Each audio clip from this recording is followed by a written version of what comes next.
कि एक लड़की जब पैदा होती है, उसके पैदा होते ही और उसके बाद उसके आने वाले जीवन में हमेशा वो ऐसी स्थिति से गुजरती है जब वो ना तो खुल के अपने पेरेंट्स से बात कर पाती है और ना ही स्कूल में सेफ होती है। महिलाएं आज भी सेफ नहीं है, महिलाएं पहले भी सेफ नहीं थी। बाहर तो बाहर, यहाँ तो घर पे भी वही हाल है। जो हमारे चाचा हैं, जो हमारे ताऊ हैं, जिन पे हमें सबसे ज़्यादा भरोसा है, वो तक मतलब वहाँ पे भी महिलाएं सेफ नहीं है। मणिपुर पर प्रधानमंत्री चुप रह जाते हैं, ये उनकी जिम्मेदारी है और आप डिफेंड कर रही हैं प्रधानमंत्री को। मैं डिफेंड नहीं कर रही हूँ प्रधानमंत्री को। यदि उन्होंने नहीं बोला है तो वो तो बहुत गलती की है अपनी जगह देखा जाए तो। उन्हें ऐसा नहीं करना चाहिए। तो यदि वो सच में लड़की, क्योंकि इसमें अगर नहीं दिया जाएगा ओबीसी क्लास को आरक्षण, तो ये फिर जो है बहुत हाई लेवल पे ही आरक्षण जो है ये पूरा कंप्लीट हो जाएगा। महिला आरक्षण पे आप बात कर रहे हैं तो आप संपूर्ण आरक्षण पे बात करिए। आप पूरी तरह से आरक्षण दे रहे हैं, लेकिन आप एक टाइमिंग बताइए कि आप कब तक आरक्षण देते रहेंगे।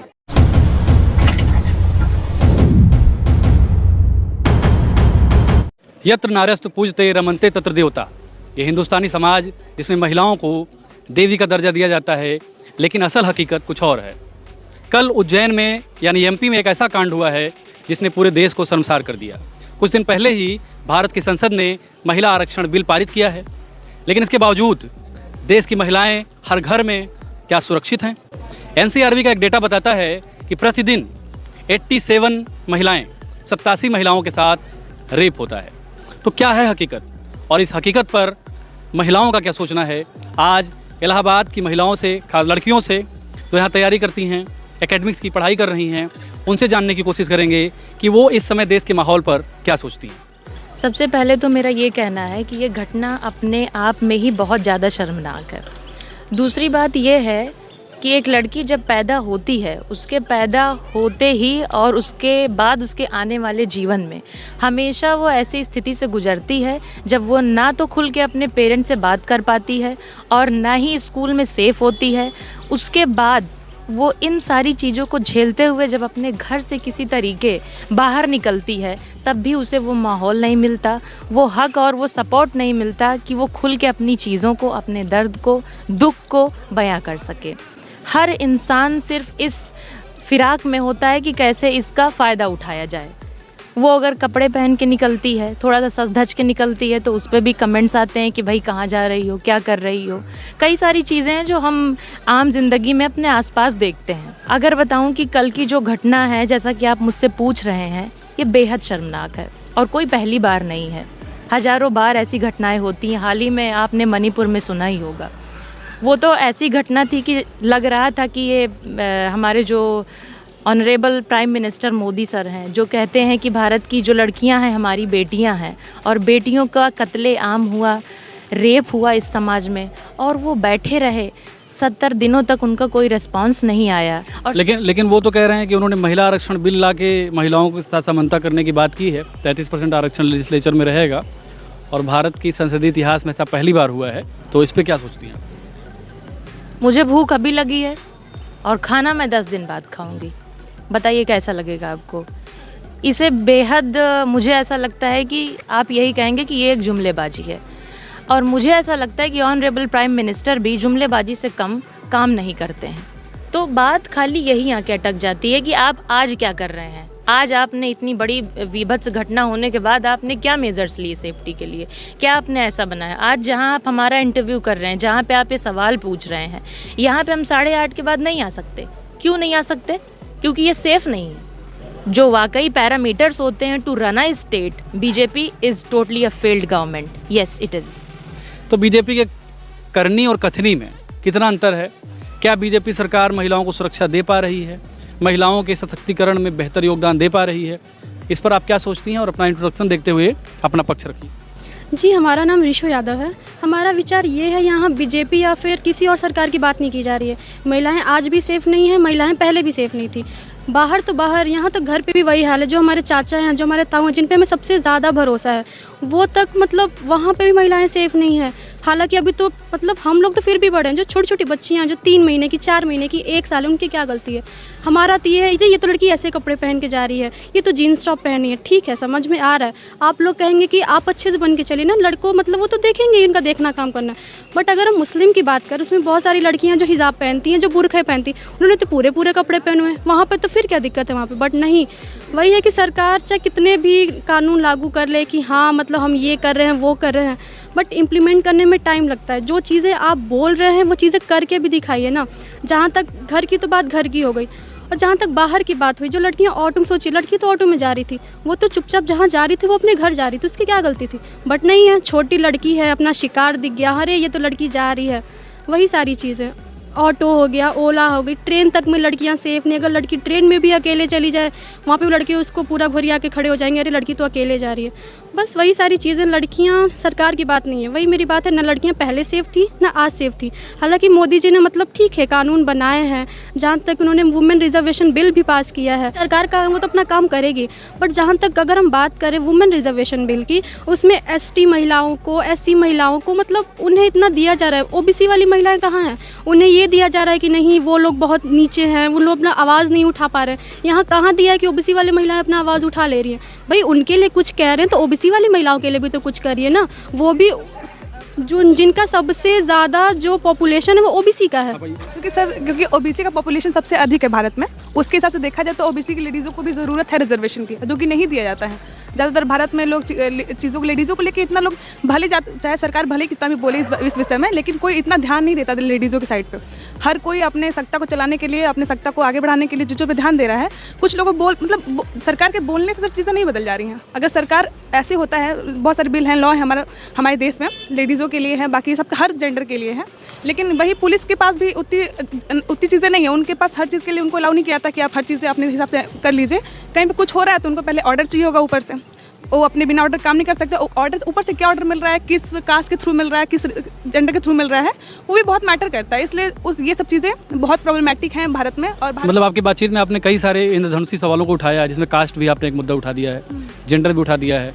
तो मैं ये जानना चाहता हूँ कि 2014 में जब इनकी सरकार आती है नरेंद्र मोदी साहब की, तो बेटी बचाओ बेटी पढ़ाओ का नारा देते हैं और कहते हैं कि महिलाओं के सशक्तिकरण के लिए बेहतर काम कर रहे हैं।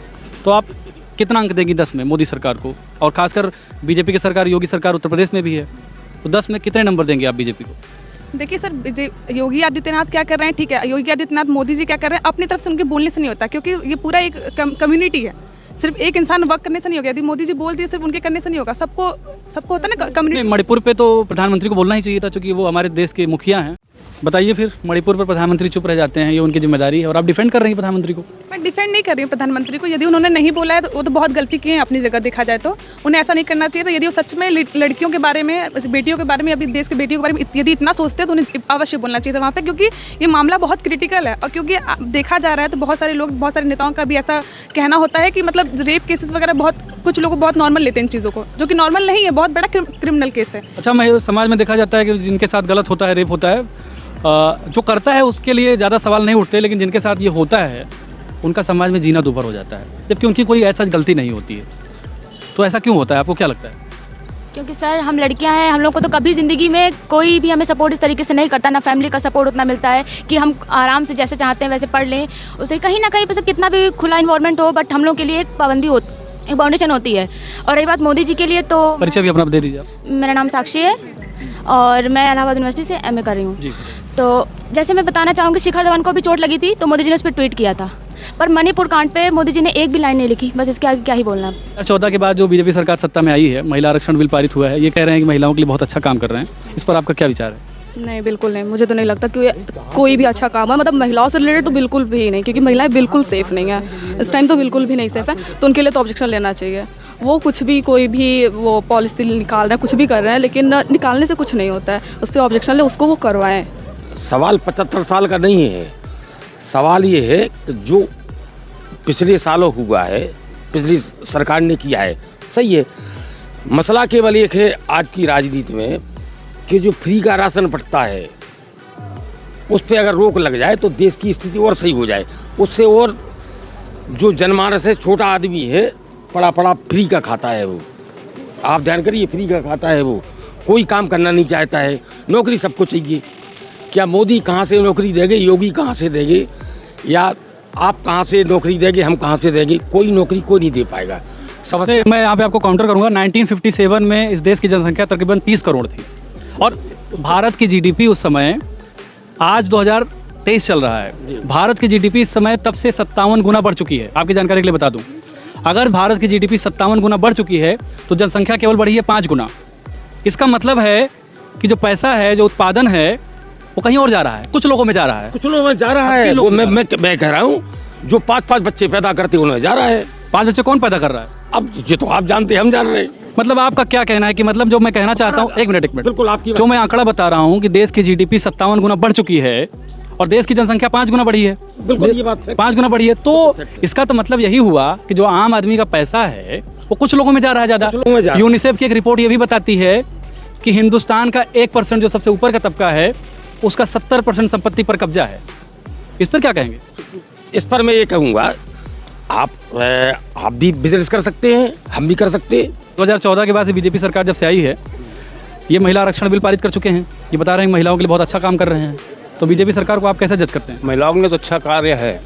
जो महिलाओं के लिए जो आरक्षण लागू किया गया 33%, इसमें जो है महिलाओं के लिए जो 33% में से ये ओबीसी क्लास को भी जो है आरक्षण मिलना चाहिए, क्योंकि इसमें अगर नहीं दिया जाएगा ओबीसी क्लास को आरक्षण, तो ये फिर जो है बहुत हाई लेवल पे ही आरक्षण जो है ये पूरा कंप्लीट हो जाएगा और नीचे तबके तक आ नहीं पाएगा, क्योंकि ओबीसी में हर सबके पास पैसा नहीं है, पैसा तो कुछ ही लोगों के पास है।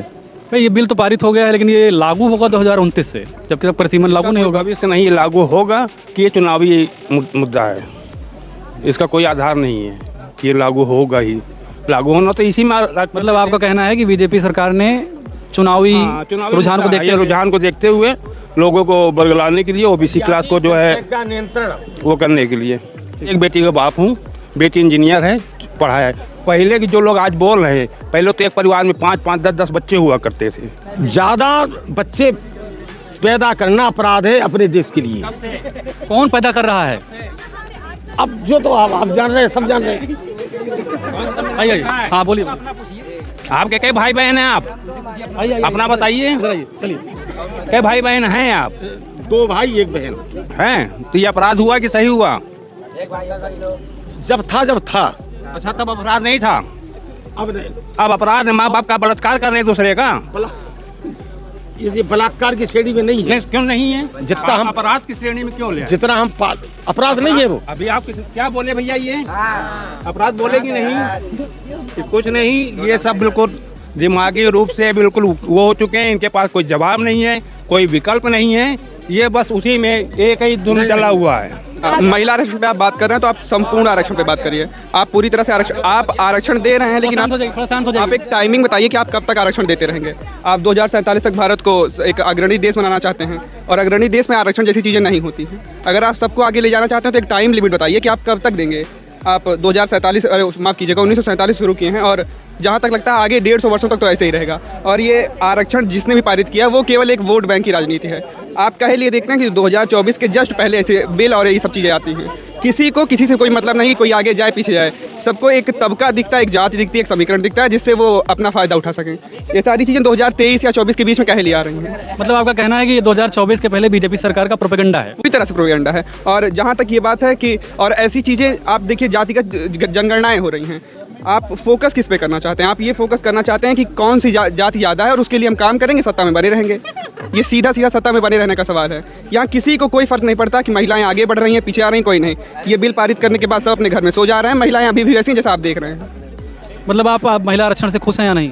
पूरी तरह नहीं खुश हैं। अगर वो एक लोकसभा में आप लाके दे रहे हैं और आप देखते हैं कि अभी भी गाँव में प्रधान पति जैसा एक शब्द चलता है। प्रधान पति से आप समझते हैं कि प्रधान महिलाएं रहेंगी और सारा काम उनके पति करेंगे। कौन सा आरक्षण आप दे रहे हैं? घूम फिर के जब तक ये पितृसत्ता तक व्यवस्था रहेगी, ये चीज़ें ऐसी बनी रहेंगी, आप कोई भी आरक्षण ला के दे दीजिए। अगर जाति और मजहब और धर्म निकाल दिया जाए तो हम चुनाव देते ही नहीं हैं। मतलब चुनाव पे और किसी मुद्दे पे बात ही नहीं करते। हम जब वोट देने जाते हैं तो सबसे पहले धर्म का है, पहले जाति का है, परिवार का है, उसके बाद फिर जाति का है, धर्म का है, फिर थोड़ा ये देख लेते हैं नेशनलिटी कौन सी है उसकी, उसके बाद वोट देते हैं। अगर आप ये देखिए कि उसके मतलब उसके पोर्टफोलियो में कौन कौन सी चीज़ें उसको देख अगर वो अपना चुनाव लड़ने आता है तब आप उसको वोट दीजिए। महिला आरक्षण पर क्या सोचते हैं? महिला आरक्षण सही है, बहुत देर हो गया, इसको पहले हो जाना चाहिए। 2010 में तो पारित किया गया था। नहीं, पारित किया गया था, लेकिन उसमें विपक्ष और बहुत सी बातें थी। अड़ंगा लगाने वाले आज जो सत्ता में है वही थे, और आज जो है ये शगुफा जो छोड़ रहे हैं वो वास्तव में ऐसा वास्तविकता है नहीं। मोदी जी इससे कोई राजनीतिक लाभ मिलेगा? है भाषण में जो है महिलाओं के प्रति कहते हैं 50 लाख की गर्लफ्रेंड और जो है जर्सी गाय, दीदी और दीदी जर्सी गाय, ये लोग ये सब बड़े जो है काले सोच के आदमी हैं। आज ठीक है, और कांग्रेस जो है हमेशा से महिलाओं के हित में हमेशा सोची है, तो महिला के लिए